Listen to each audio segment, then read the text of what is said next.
نعوذ بالله من شرور أنفسنا ومن سيئات أعمالنا من يهده الله فلا مضل له ومن يضلل فلا هادي له وأشهد أن لا إله إلا الله وحده لا شريك له وأشهد أن محمدا عبده ورسوله قال الله تعالى في كتابه الكريم يا أيها الذين آمنوا اتقوا الله حق تقاته ولا تموتن إلا وأنتم مسlimun amma ba'd. Ayol ikhwah, kita alhamdulillah pada sore hari ini kembali bertemu setelah 2 tahun setengah ya. Kita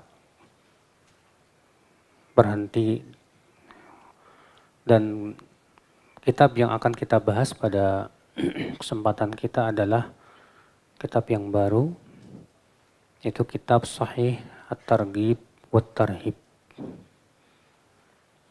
Di mana kitab At-Targhib wa Tarhib ditulis oleh Al-Hafidh Al-Mundhiri. Lalu kemudian hadisnya dipisah-pisahkan antara yang sahih dengan yang dhaif oleh Syekh Muhammad Nasiruddin Al-Albani rahimahullah. Maka yang sahihnya saja disimpan dalam buku yang berjudul Sahih At-Targhib wa Tarhib. Apa sih targhib dan tarhib itu, Pak? Targhib artinya pemberian motivasi. Tarhib artinya ancaman. Maksudnya apa? Maksudnya ya Al-Imam Al-Hafidh Al-Mundhiri menulis buku ini mengumpulkan hadis-hadis untuk memberikan motivasi dan ancaman, Pak.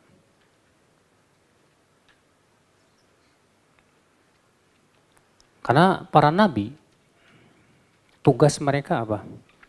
Tugas mereka adalah memberikan kabar gembira dan memberikan peringatan. Allah berfirman, rusulan mubasysyirina wa mundhirin. Para rasul itu mubasyirin, memberikan kabar gembira. Nah, ini namanya targhib. Wa mundhirin, dan memberikan peringatan. Ini namanya tarhib. Ininya apa? Tarhib. Maka beliau menulis buku ini At-Targhib wa Tarhib karena memang itulah ya tugas para nabi dan rasul untuk memberikan kabar gembira dan memberikan apa? Peringatan. Makanya hadis-hadis yang akan disebutkan dalam hadis ini tidak lepas dari itu, Pak. Bagaimana kita termotivasi dalam amal dan supaya kita ya merasa takut kalau ternyata kita tidak melakukannya. Di sini beliau membuka kitabnya dengan Kitabul Ikhlas. Kitab Al-Ikhlas. Kenapa? Karena sebagaimana sudah kita ketahui ya ikhwah, bahwa amal tidak akan diterima kecuali dengan 2 syarat. Syarat yang pertama apa? Ikhlas. Syarat yang kedua apa? Sesuai dengan tuntunan Rasulullah sallallahu alaihi wasallam. Kalau suatu amal itu sesuai dengan tuntunan Rasulullah SAW tapi tidak ikhlas, diterima nggak, Pak? Tidak. Kalau ikhlas tapi tidak sesuai dengan tuntunan Rasulullah diterima tidak, Pak? Juga tidak. Kapan diterima? Yaitu apabila terpenuhi padanya 2 syarat tadi. Maka beliau memulai di sini Kitabul Ikhlas. Apa itu ikhlas? Hakikat ikhlas ya akhwal Islam artinya memurnikan ibadah hanya untuk Allah saja. Itulah ikhlas. Tidak mengharapkan sedikit pun dari pujian manusia. Ikhlas artinya hanya mengharap ridho Allah. Bukan mengharap ridho manusia. Bukan pula mengharap kehidupan dunia. Bukan. Nah, ini pengertian ikhlas yang benar, Pak ya. Nah, sebagian kita ada yang memahami ikhlas dengan makna yang salah. Sebagian kita ini terkadang memahami ikhlas itu artinya tidak terpaksa. Kalau kita terpaksa, hatinya nggak ikhlas. Ini sebuah pemahaman yang salah. Kalau kita terpaksa melakukan sebuah perbuatan, tapi kita mengharapkan wajah Allah, ikhlas tidak? Ikhlas. Ya, saya pernah ketemu sama orang, dia bilang ke saya begini, saya Ustadz sehari semalam cuma sholat 2 rakaat. Loh, terus sholat 5 waktunya kemana Pak? Apa jawab dia? Ya saya daripada terpaksa, saya nggak ikhlas dong. Ya, mendingan saya sholat 2 rakaat tapi saya penuh dengan keikhlasan. Ya, saya bilang Pak bukan begitu makna ikhlas. Ikhlas itu Bapak mengharapkan wajah Allah. Masalah Bapak terpaksa atau tidak terpaksa, memang kita harus memaksa diri kita. Yang namanya hawa nafsu itu Pak, ya, selalu menyuruh kita kepada apa? Keburukan. Allah yang mengatakan begitu, innan nafsa la'ammaratum bisu. Sesungguhnya hawa nafsu itu selalu menyuruh kepada keburukan. Memang harus kita ini harus memaksa diri kita untuk menaati Allah Subhanahu wa taala.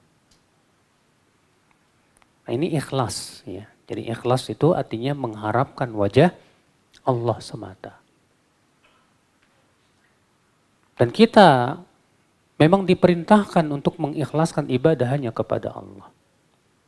Allah berfirman dalam surat Al-Bayyinah ayat 5. Wa ma umiru illa liya'budullaha mukhlishina lahuddin. Tidaklah mereka diperintahkan kecuali agar mereka mengikhlaskan amal hanya untuk siapa? Allah semata. Dan untuk ikhlas tidak mudah saudaraku. Kenapa? Karena pertama jiwa kita ini Pak, manusia itu sifatnya senang dipuji Pak. Ya tidak? Manusia senang dipuji nggak Pak? Iya. Ya. Yang kedua, manusia itu punya sifat cinta dunia tidak Pak? Cinta dunia.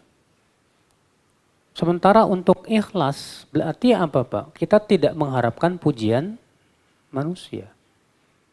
Dan kita tidak mengharapkan dunia dari amalan soleh kita. Oh ini nggak mudah Pak. Yang kedua, setan tidak akan diam. Setan akan berusaha bagaimana caranya supaya amal kita tidak diterima oleh Allah Subhanahu wa taala. Gimana caranya supaya amal kita ini ya rusak Pak. Itu dengan merusak niat-niat kita itu Pak. Kadang kita di awal amal ikhlas. Ya, tahu-tahu di tengahnya kena tuh Pak. Penyakit apa? Riya. Maka dari itulah bagaimana cara untuk ikhlas? Al-Imam Ibnu Qayyim memberikan kepada kita tips agar kita bisa ikhlas, yaitu sebelum kita beramal, coba kita muhasabah dulu. Sebelum kita beramal, kita muhasabah dulu. Apa itu muhasabah? Tanya, introspeksi. Bapak mau sedekah, Bapak mau sholat, ataupun melakukan apapun. Tanya dulu, saya melakukan amal ini karena siapa? Apa motivasi terbesar saya beramal ini? Setelah kita cek betul-betul yakin bahwa kita sudah ikhlas, amalkan Pak. Tapi kalau ternyata masih mengharapkan pujian manusia, masih mengharapkan dunia, tak dulu, jangan diamalkan dulu. Sebab kalau kita amalkan saat itu, bukan pahala yang kita dapat, dosa. Nah ini, ya. Ketika kita beramal, gunakan muraqabah. Gunakan apa? Muraqabah. Apa itu muraqabah? Awasi terus hati kita tuh Pak. Kemasukan riya apa enggak? Karena terkadang ya begitu. Di awal ikhlas, di tengah tahu-tahu kemasukan apa? Riya, pengen dipuji dan yang lainnya. Saudaraku seiman, azani Allah wa iyyakum.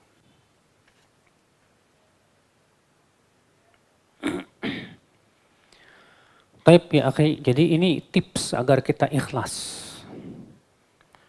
Tips yang kedua agar kita ikhlas Pak, yaitu kita khawatir ya. Jangan sampai kita wafat su'ul khotimah. Kalau ada orang sholat Pak, orang lagi sholat nih Pak, tapi sholatnya ria, pengen dipuji orang. Pas lagi sholat mati, meninggal dunia. Kira-kira orang ini husnul khotimah apa su'ul khotimah? Hah? Husnul khotimah apa su'ul khotimah?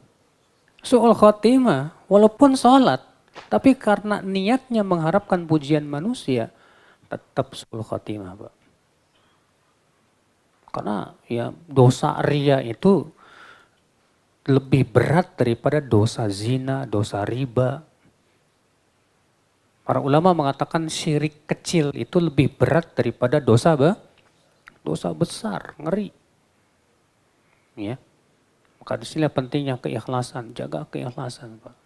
Tips yang ketiga, supaya kita bisa ikhlas apa Pak? Sembunyikan amal. Jangan kita perlihatkan amal kita, kecuali kalau memang amal tersebut tidak bisa disembunyikan seperti sholat berjamaah ya. Seperti ini tidak mungkin kita sembunyikan. Maka saat itu kita harus mujahadah, bersungguh-sungguh.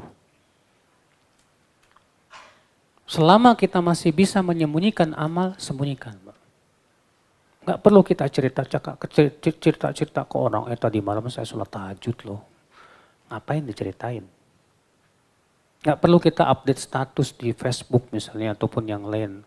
Sedang baca Quran misalnya dan yang lainnya. Jangan Pak. Makanya salafus salih, mereka orang yang paling berusaha menyembunyikan amalan mereka. Gak mau ketahuan sama siapapun juga. Imam Ahmad, beliau itu mengkhatam Al-Quran setiap seminggu sekali. Istrinya aja gak tahu. Sampai istrinya aja gak tahu Pak. Saking beliau menyembunyikan amalnya itu, Masya Allah. Karena kata para ulama ya, orang yang menyembunyikan amalnya itu tanda keikhlasan. Tanda apa? Keikhlasan. Walaupun memang orang yang memperlihatkan amalnya jangan kita tuduh langsung, wah dia jangan-jangan nggak ikhlas nih. Ya enggak. Kita husnudzon dulu sama dia. Mudah-mudahan dia apa? Ikhlas. Cuma masalahnya Pak, untuk menjaga hati untuk ikhlas itu tidak mudah. Tidak mudah. Makanya Sufyan Ats-Tsauri berkata apa? Ma'alajtu syai'an asyadda min niyati. Tidaklah aku meluruskan sesuatu yang lebih berat dari apa? Niat. Berat Pak. Ya. Baik, hadis nomor 1 dari Kitabul Ikhlas. Hadis yang cukup panjang. At-targhib fil ikhlas was-sidqi wan-niyah as-salihah. Anjuran untuk ikhlas, jujur, dan niat yang benar.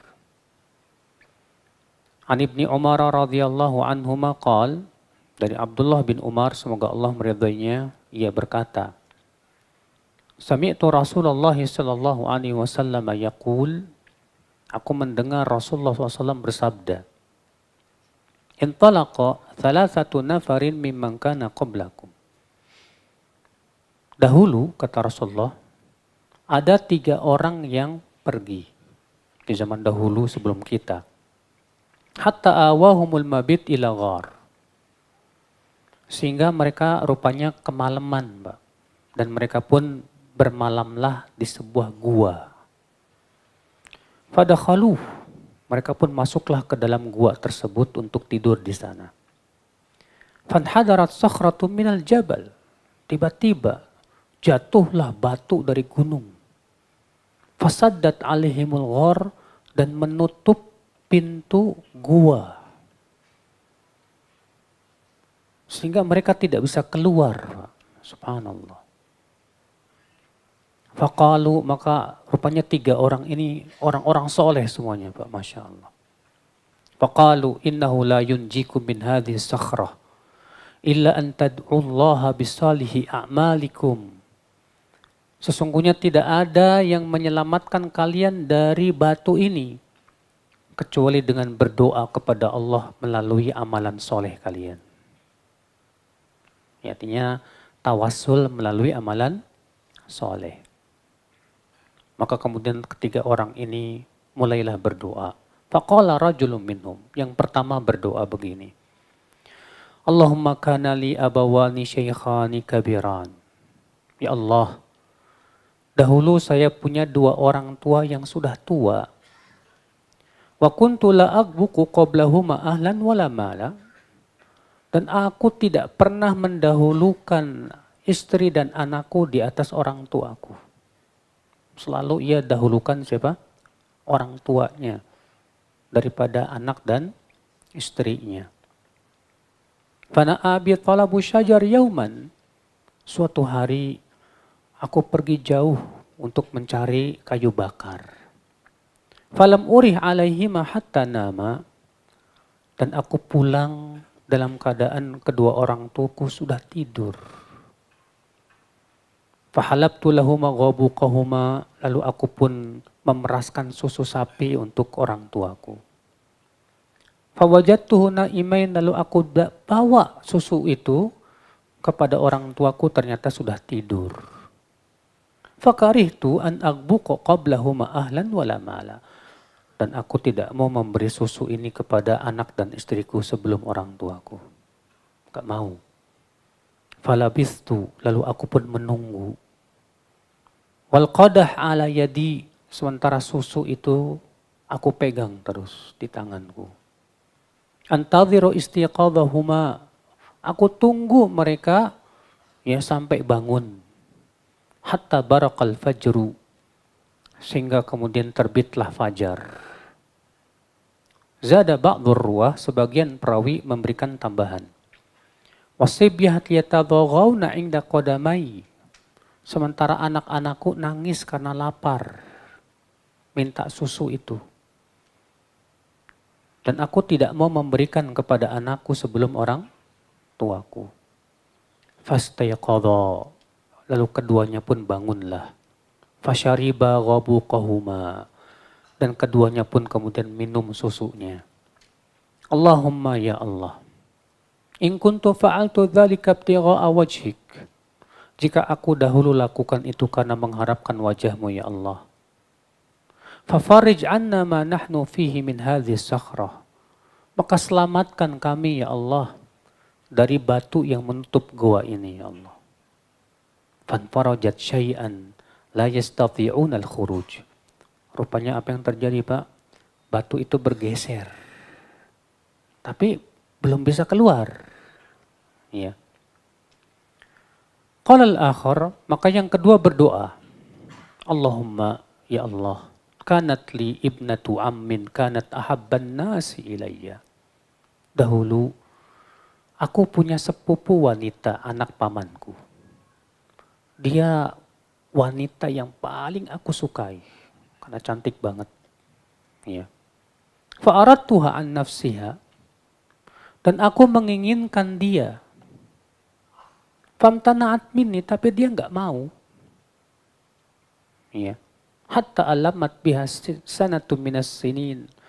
Sehingga suatu ketika sepupuku tersebut terkena paceklik kesusahan. Faja'atni fa'apaituha 20 wa mi'at dinar. Maka ia pun datang minta bantuan kepadaku.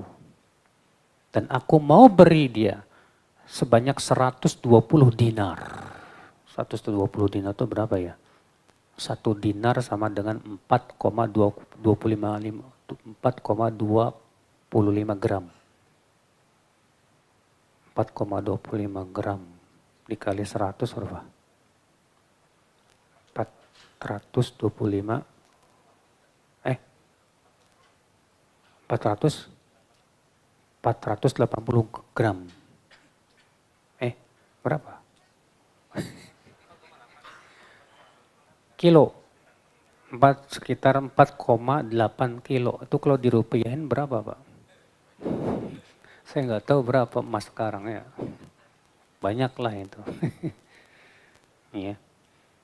Kata dia apa?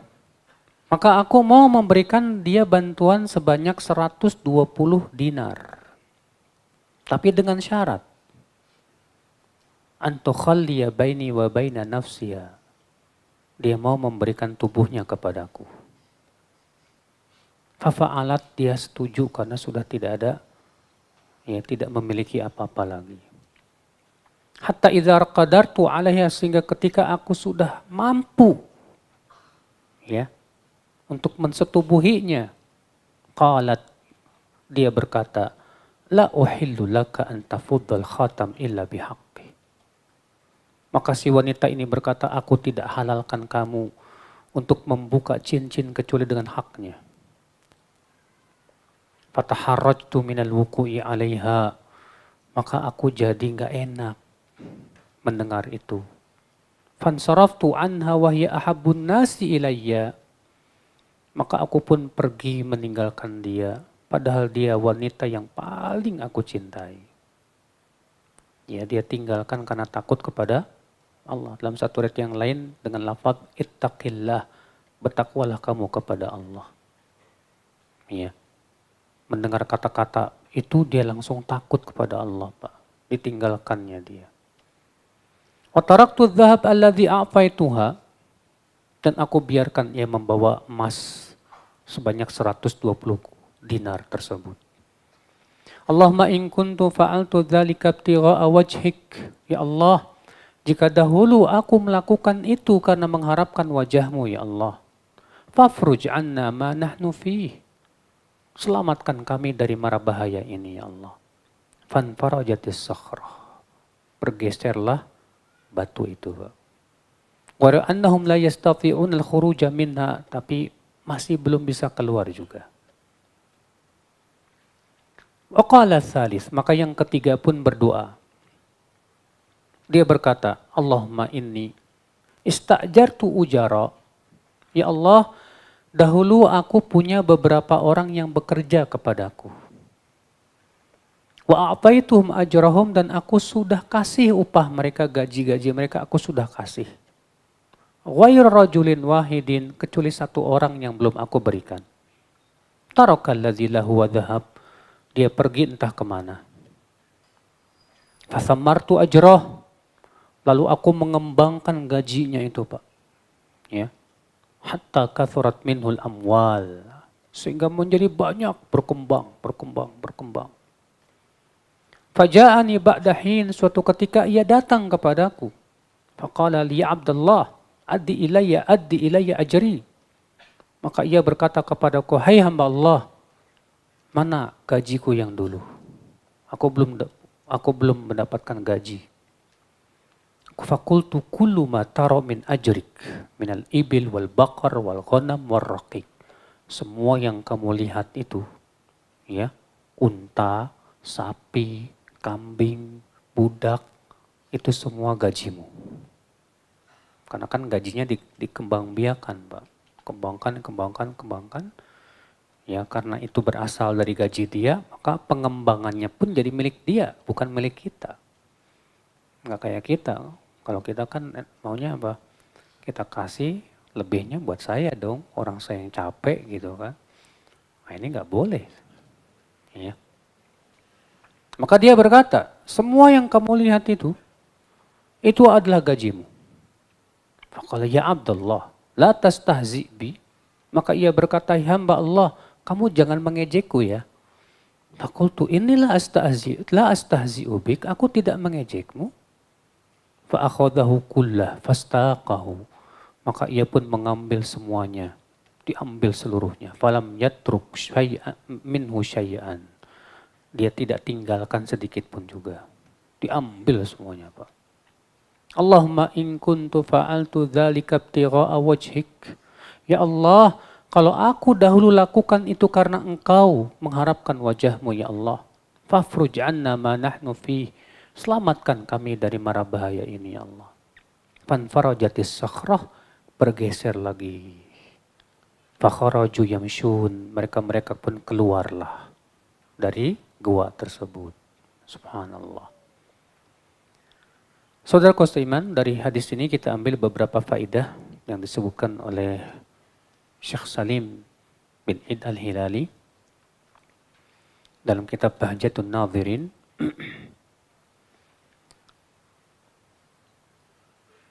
Hari ini kita ambil faidah yang pertama, kata Syekh Salim, istihbabud du'a indal karb. Disunnahkan berdoa ketika ditimpa musibah. Wa anna dzalika min mujibat istijabati du'a, karena ini termasuk doa yang diijabah oleh Allah. Ya, ketika kita timpa musibah apapun juga, Pak, jangan lupa berdoa kepada Allah Subhanahu wa taala. Faedah yang kedua, masyru'iyatut tawassul ila Allah bil amal salih.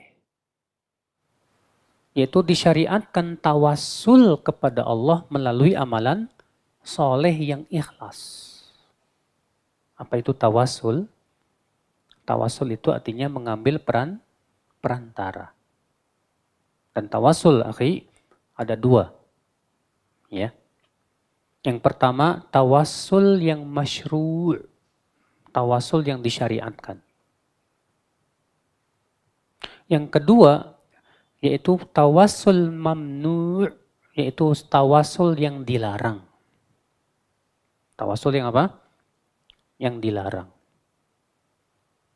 Tawassul yang disyariatkan ada 3 macam.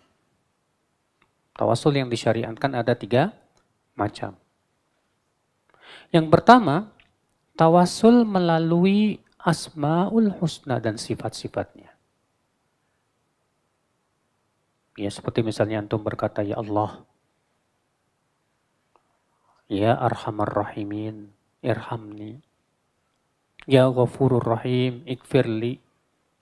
Nah, ini namanya tawassul melalui asmaul husna.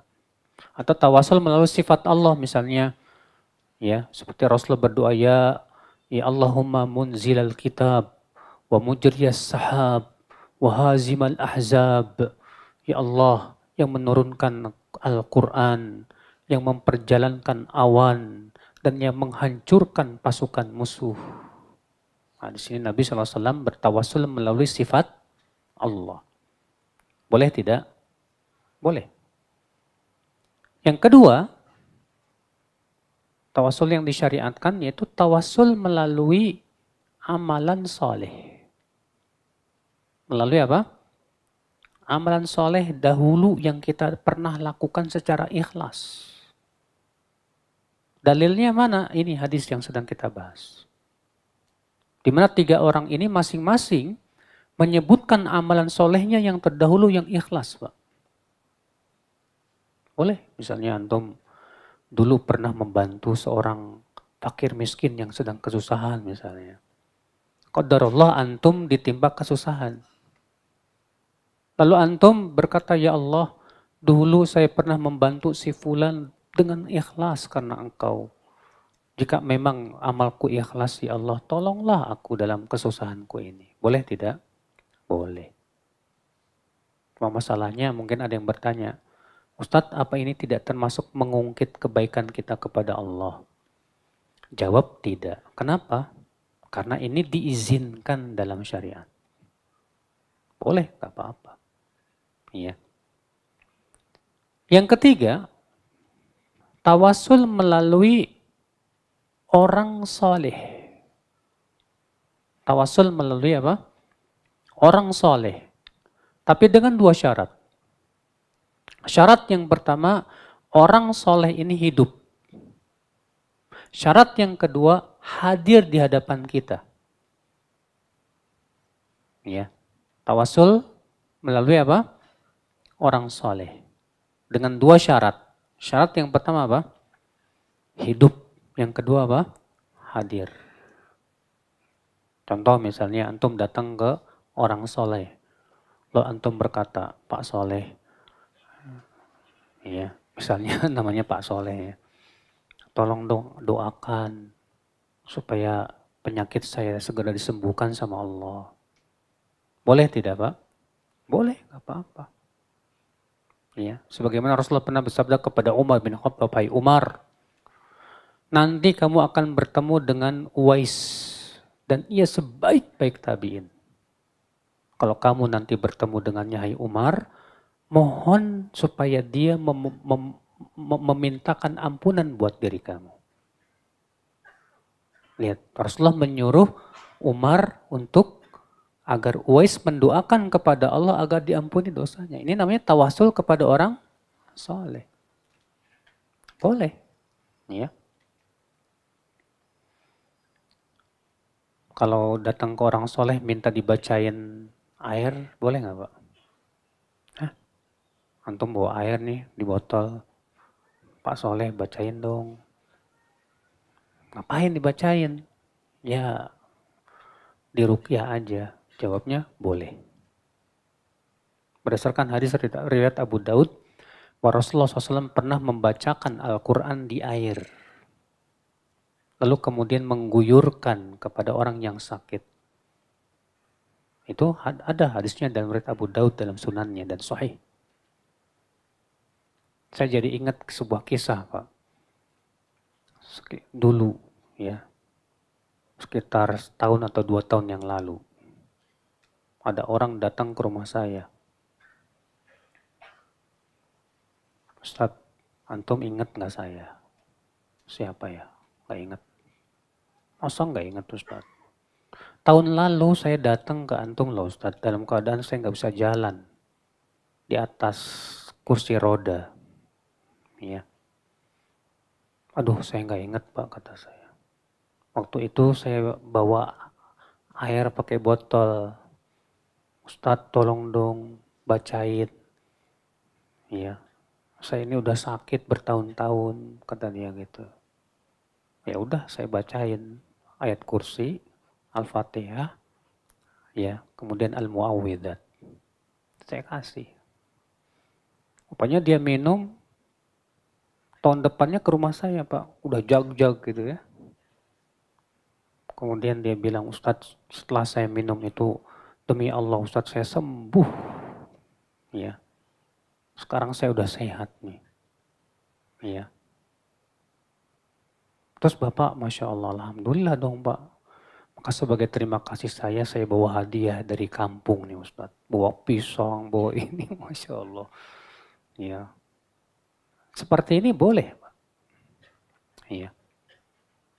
Ini termasuk perkara yang diperbolehkan. Ini termasuk tawasul kepada ya orang yang kita anggap dan kita sangka dia soleh. Iya. Adapun tawasul yang dilarang. Tawasul yang apa? Yang dilarang.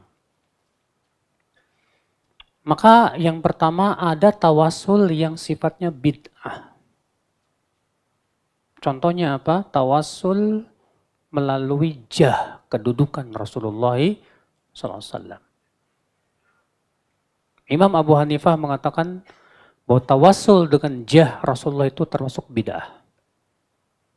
Ada sebuah hadis Nabi SAW bersabda, tawassalu bijahi fa inna jahi indallahi azim. Tawassullah kalian dengan kedudukanku. Karena sesungguhnya kedudukanku di sisi Allah agung. Tapi kata Syekh Albani apa? Dan para ulama hadis mengatakan apa? Hadis ini maudhu, palsu. Iya. Karena hadisnya palsu, sedangkan mengamalkan hadis palsu boleh tidak Pak? Tidak boleh. Maka Imam Abu Hanifah dalam kitab Al-Fiqhul Akbar mengatakan tawassul bijahi Rasulullah SAW termasuk bid'ah. Ada lagi tawassul yang sifatnya bahkan syirik. Syirik. Apa itu? Yaitu tawassul melalui orang soleh yang sudah meninggal dunia. Tawassul melalui orang soleh yang sudah apa? Meninggal dunia. Dengan kita datang ke kuburannya, lalu kita minta kepada si orang soleh yang sudah mati. Dan berkata, wahai penghuni kubur, wahai Sayyid Fulan dan yang lainnya, ya, tolonglah engkau sampaikan kepada Allah doaku.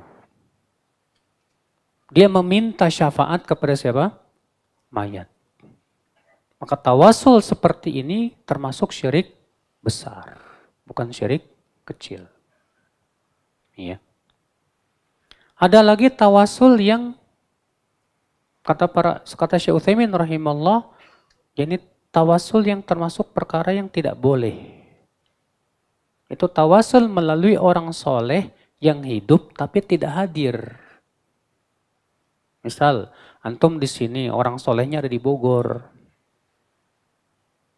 Lalu antum berkata, Pak Soleh, ya doain saya. Bukan pakai HP, bukan pakai apa-apa.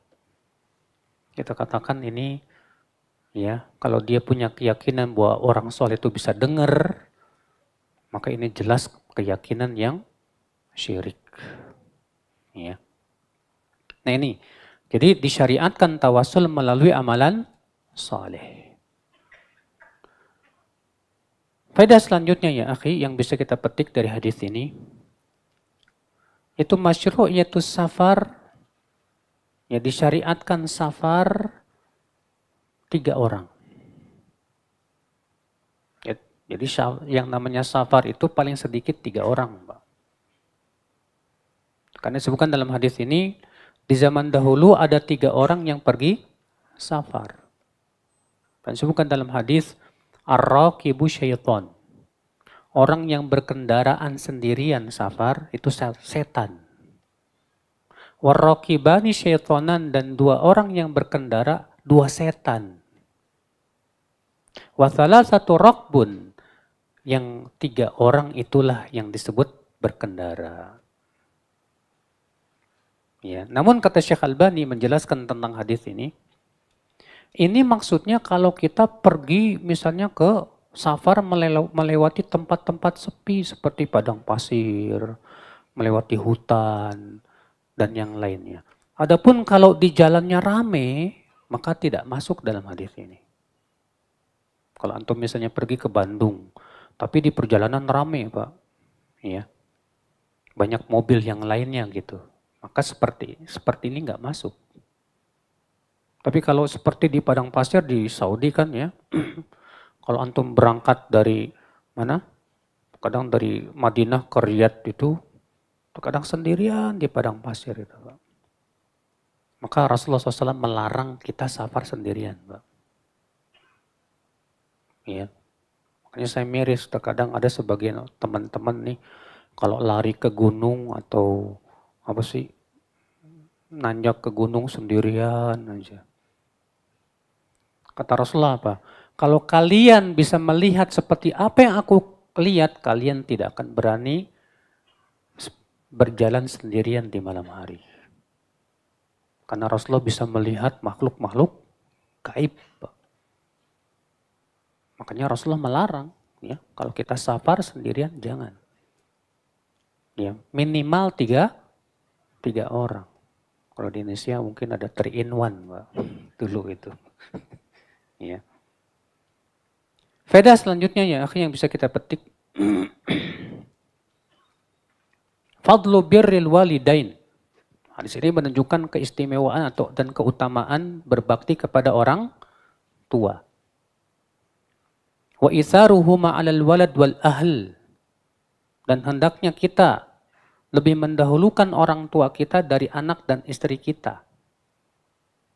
Ingat ya, untuk suami harus lebih mendahulukan orang tua daripada istri dan anak. Bukan berarti kita menzalimi mereka, tidak. Tapi demikian dalam syariat kita ya akhi. Beda dengan istri, kalau istri harus lebih mendahulukan suami di atas orang tua. Makanya Nabi mengatakan, kalau aku memerintahkan seseorang untuk sujud, aku akan perintahkan seorang istri sujud kepada suaminya, bukan kepada orang tuanya. Itu menunjukkan, akhi, ya, kalau untuk wanita harus mendahulukan suami. Tapi kalau untuk suami harus mendahulukan siapa? Orang tua. Makanya saya merasa heran sebagian suami, ya, mau ngasih orang tua aja harus minta izin sama istrinya. Mah, saya mau ngasih buat orang tua ya. Ini suami bahlul, Pak. Ya. Seperti ini nggak bagus, Pak. Ya, kita harus lebih mendahulukan orang tua kita daripada siapa? Istri kita. Ya, dan ajarkan, dan istri yang solehat itu mendukung. Istri yang solehat akan berkata kepada suaminya, Mas, kamu dahulukan orang tuamu daripada saya. Itu baru istri yang solehat. Istri yang berilmu itu, Pak. Iya. Terkadang ada sebagian istri malah melarang suaminya untuk pergi ke rumah orang tuanya. Sampai-sampai ada suami nggak berani, Pak. Mau pergi kepada orang tuanya gara-gara dilarang sama istrinya. Ngeri ini, Pak. Ini lelaki singa, Pak. Tahu nggak singa? Singa itu paling tunduk dan patuh sama betinanya, Pak. Itu singa tuh. Makanya kalau antum disebut antum kayak singa, jangan mau. Karena singa itu takut sama istrinya. Takut banget. Ya. Faedah selanjutnya, akhi, dari hadis ini yang bisa kita petik. Hadis ini menunjukkan al-haddu 'alal 'afaf wal inkifaf 'anil haram. La siyama ba'dal qudrati 'alaiha. Anjuran untuk menjauhi yang haram saat kita mampu melakukannya. Sebab ketika kita tidak mampu melakukannya, semua orang bisa melakukannya, Pak. Semua orang bisa meninggalkannya. Tapi kalau kita sudah mampu melakukannya dan kita tinggalkan, itu menunjukkan ketakwaan yang luar biasa. Lihat laki-laki ini. Ya Allah, dahulu aku punya sepupu wanita. Dia wanita yang paling aku cintai, ya Allah. Ya, dan aku menginginkan dia tapi dia nggak mau. Suatu ketika, ya Allah, dia datang minta bantuan kepadaku karena dia sedang kena pacak-klik dan kesulitan. Aku bantu, tapi dengan syarat dia harus mau melayaniku. Dan ternyata dia setuju. Sehingga akhirnya dia menyerahkan tubuhnya kepadaku. Ketika aku sudah mampu, dia berkata, bertakwalah kamu kepada Allah. Maka aku tinggalkan dia. Masya Allah, ini luar biasa loh, Pak. Coba kalau antum begitu. Di depan antum wanita cantik, Masya Allah, sudah menawarkan tubuhnya. Ketika antum mau menyetubuhinya, tiba-tiba dia berkata, ittaqillah. Takwanya nanti aja dulu deh. Musibah deh. Tapi ini orang langsung takut. Langsung dia tinggalkan. Dia biarkan wanita itu pergi membawa ya hartanya tersebut. Itu menunjukkan rasa takutnya kepada Allah. Ini menunjukkan, Mbak, bahwa orang soleh pun bisa jatuh kepada maksiat. Ya. Orang soleh bisa. Tapi hebatnya orang soleh itu, Pak, ketika dia mau melakukan maksiat lalu diingatkan, langsung takut. Nah, itu orang soleh. Beda dengan orang yang tidak soleh, ketika dia mau melakukan maksiat lalu diingatkan, dia tetap aja melakukan maksiat.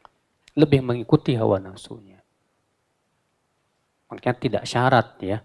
Bukan syarat jadi orang soleh itu tidak pernah berbuat maksiat.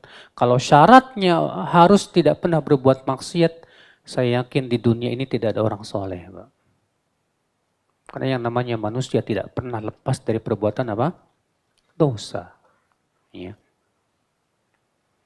Faedah selanjutnya ya, yang bisa kita petik dari hadis ini.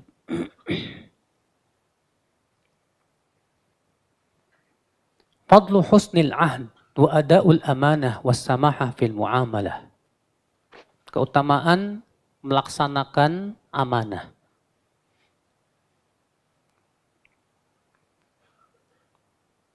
Ya, keutamaan melaksanakan apa? Amanah. Karena orang ini yang ketiga, dia punya beberapa orang yang bekerja, ya, dan sudah dikasih gajinya semuanya, kecuali satu orang pergi, belum mengambil apa? Gaji. Rupanya gaji ini disimpan baik-baik, bahkan dikembang biakan, Pak. Sehingga ketika gajinya sudah berkembang biak, ya, berupa unta, sapi, kambing, tiba-tiba dia datang meminta gajinya. Maka apa yang terjadi?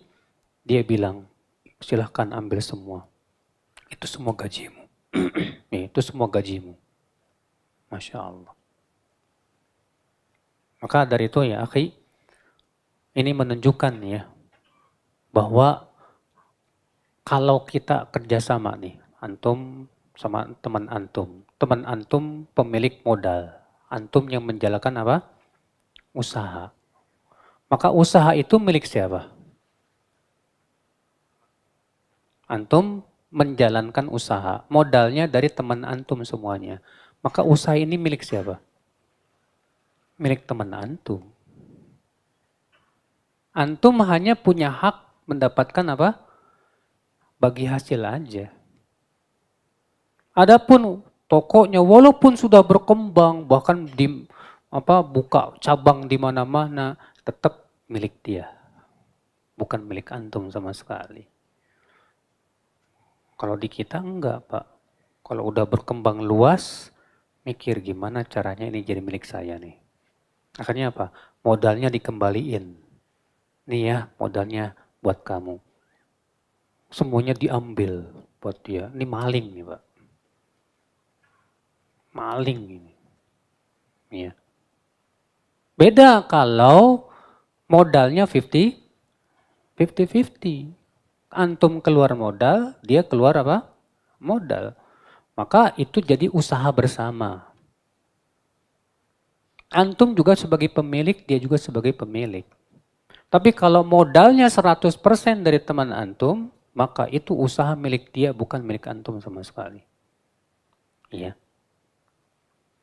Faedah selanjutnya ya akhi yang bisa kita petik dari hadis ini, isbatu karomati awliya is-salihin. Penetapan akan adanya karomah. Apa itu karomah? Karomah artinya sesuatu yang luar biasa yang terjadi kepada seorang yang soleh. Apa bedanya dengan mukjizat? Kalau mukjizat terjadi pada seorang nabi. Apa bedanya dengan sihir? Ya. Kata para ulama, ada 3 perbedaan antara karomah dengan sihir. Ada 3 perbedaan antara karomah dengan apa? Sihir. Yang pertama, karomah datang dengan sendirinya. Tapi sihir dicari dan diusahakan.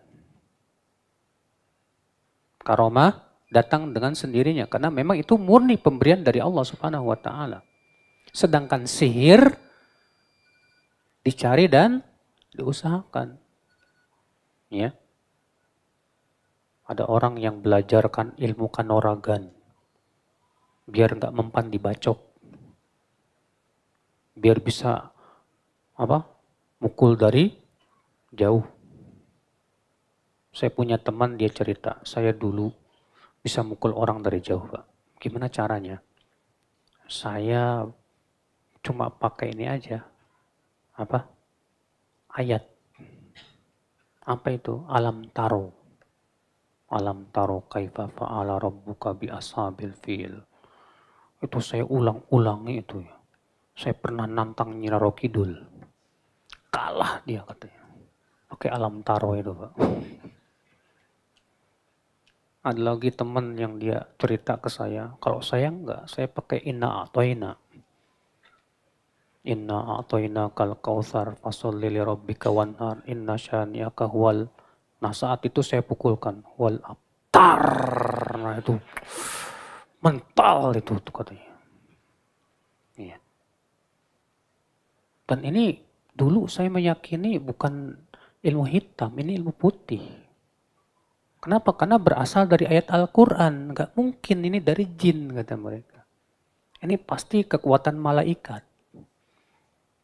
Nah ini Pak, tipuan setan tuh pinter. Udah Isya ya? Udah Isya belum?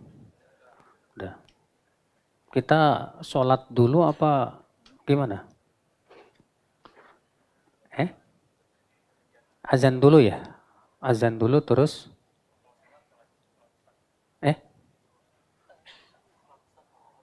Oh ya udah azan dulu aja ya. Azan dulu, setelah itu kita lanjut dengan tanya jawab. baru kemudian sholat. Taib. Nah.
Iya, kita lanjutkan sedikit. Tadi kita sebutkan ada 3 perbedaan karomah dengan sihir. Yang pertama tadi apa? Bahwa karomah itu datang sendiri. Adapun sihir apa? Diusahakan dan dicari. Makanya karomah itu tidak bisa diulangi, Pak. Sedangkan sihir itu bisa diulangi dan bahkan bisa didemokan. Makanya kalau ada kiai yang bisa mendemokan karomahnya, yakinilah itu sihir. Walaupun pakai ayat-ayat Al-Quran. Sebab kalau menggunakan ayat Al-Quran bisa nggak mempan dibacok, bisa mukul orang dari jauh, tentu yang pertama kali melakukannya siapa? Rasulullah. Rasulullah SAW itu hampir tiap bulan perang, Pak. Tapi nggak ada Rasulullah SAW baca ayat kursi 1000 kali. Ayo baca ini biar nggak mempan dibacok. Nggak ada. Bahkan di perang Uhud Rasulullah SAW bocor. Gigi serinya patah. Ya. Perbedaan yang kedua, bahwa karomah itu terjadi kepada orang-orang yang mentauhidkan Allah dan menjauhkan kesyirikan. Mengikuti sunnah dan menjauhi kebid'ahan. Ya. Sedangkan sihir terjadi kepada orang yang mempersekutukan Allah dan berbuat bid'ah dalam agama. Bahkan semakin syiriknya berat, semakin sihirnya kuat, Pak. Makanya para dukun itu, Pak, untuk mendapatkan ilmu kanuragan yang sangat tinggi, mereka harus berbuat syirik dengan cara menyembelih ayam putih, ayam hitam, dan yang lainnya yang dipersembahkan kepada jin-jinnya itu. Ya. Perbedaan yang ketiga, bahwa karomah tidak bisa dibatalkan oleh apapun. Sedangkan sihir bisa dibatalkan oleh zikir. Bisa dibatalkan dengan apa? Dengan zikir. Tapi kita menuju tanya jawab. Tadi disebutkan tawasul yang bid'ah dengan kedudukan Rasul. Maksudnya bagaimana? Apakah bersolawat dulu sebelum berdoa masuk tawasul bid'ah? Ini enggak. Kalau bersalawat sebelum berdoa justru dianjurkan oleh Rasulullah SAW. Yang dimaksud begini Pak, kita berkata begini, ya Allah melalui kedudukan Rasulullah, tolong ampuni dosa saya, begitu. Ya Allah melalui kedudukan Rasulullah, tolong sembuhkan penyakit saya. Nah itu maksudnya Pak. Ya. Saya sudah mampu untuk haji. Sebaiknya daftar haji dulu atau umroh dulu Ustadz. Daftar aja haji. Apalagi kan zaman sekarang kalau nggak cepet-cepet haji nunggunya berapa tahun Pak? Sampai 20 tahun terkadang. Daftar aja. Sambil antum kemudian menunggu, antum bisa umroh dulu. Ya.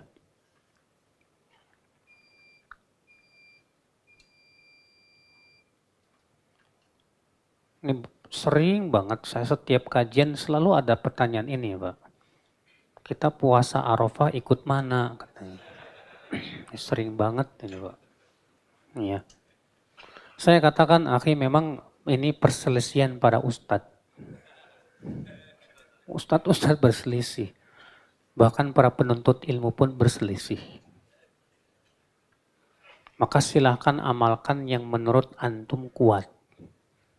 Karena antum bertanya kepada anak jawab sesuai yang anak rojihkan dong. Itu ikut pemerintah. Kenapa? Karena di zaman dahulu sebelum ada internet, sebelum ada HP, sebelum ada alat-alat canggih ini, dulu gimana caranya tahu kapan Arafah? Susah. Orang tua kita dulu nggak ada internet, nggak pernah nunggu. Coba kirim orang ke sono ke Arafah dulu. Perjalanannya udah berbulan-bulan. Di zaman dulu masing-masing negeri menentukan sendiri. Itu sudah ratusan tahun, Pak. Kalau ternyata harus ikut Arafah, berarti zaman dulu salah semua itu. Ya. Maka ya saya lebih condong kepada pendapat yang mengatakan apa? Ikut masing-masing negeri. Kenapa? Karena Rasulullah tidak pernah membedakan antara melihat hilal Dzulhijjah dengan melihat hilal Ramadan. Rasulullah tidak pernah membedakan. Rasulullah bersabda, as-sawmu yawma tasumun, wal fitru yawma tuftirun, wal adha yawma tudhahun. Puasa itu pada hari kalian berpuasa. Beridul fitri pada hari kalian semua beridul fitri. Dan beridul adha pada hari kalian semua beridul adha. Rasulullah tidak memilah-milah. Ya. Maka adapun penamaan puasa hari Arafah, karena memang penamaan itu berhubungan dengan kejadian yang besar saat itu. Dan kebiasaan orang Arab terkadang menamai tahun, menamai hari dengan kejadian yang besar. Contoh, Nabi dilahirkan di tahun gajah. Kenapa? Karena ada kejadian besar saat itu. Dan itu kebiasaan orang Arab, menamai hari atau tahun dengan kejadian yang besar yang terjadi saat itu. Ya.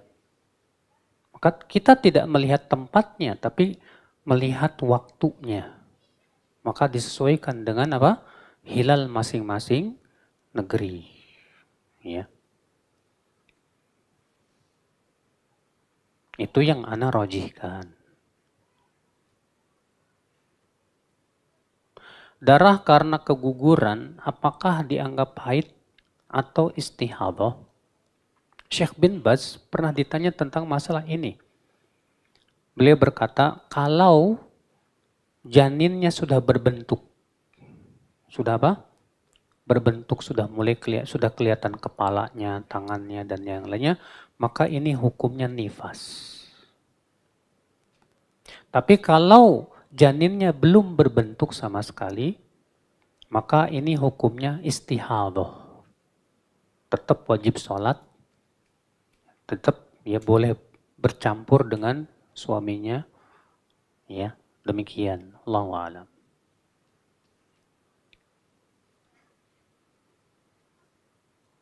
Imam Ahmad memiliki amalan tersembunyi sampai istrinya aja nggak tahu. Tapi kenapa kok riwayat itu sampai ke kita ya Ustaz? Ya. Demikianlah Pak. Kalau Allah berkehendak, ya, keikhlasan itu membuat harum nama seseorang. Walaupun seseorang itu amalannya disembunyikan, tapi tetap Allah akan jadikan sebab amalan itu sampai kepada kita.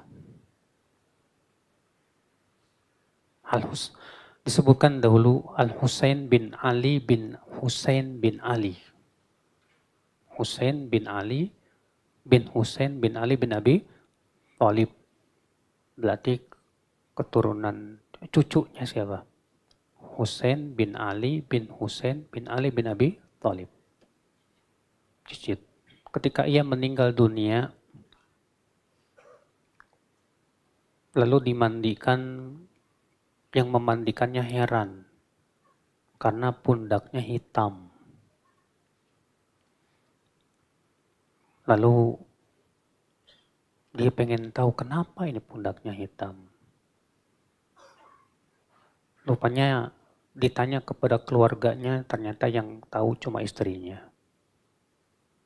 Kata istrinya, dia tiap malam tuh suka apa? Memanggul gandum. Lalu pergi entah kemana aku nggak tahu. Ya. Rupanya ada fakir miskin, dia cerita setiap hari pagi-pagi dia selalu menemukan gandum. Sudah ada di depan pintunya, Pak. Dan nggak tahu siapa yang ngasih. Setelah Husain meninggal, sudah nggak ada yang ngirim lagi. Rupanya tahulah bahwa yang memberinya siapa? Husain. Ya. Artinya ada aja Allah kasih cara sampai ke kita amalan. Padahal dia sudah berusaha untuk apa? Menyembunyikannya. Untuk dijadikan untuk kita apa? Ibroh. Pelajaran. Tentang pentingnya kita ikhlas. Pentingnya kita menyembunyikan apa? Amal. Ya. Demikian. Baik. Semoga yang saya sampaikan bermanfaat. Ya, wabillahi taufik. Assalamualaikum warahmatullahi wabarakatuh.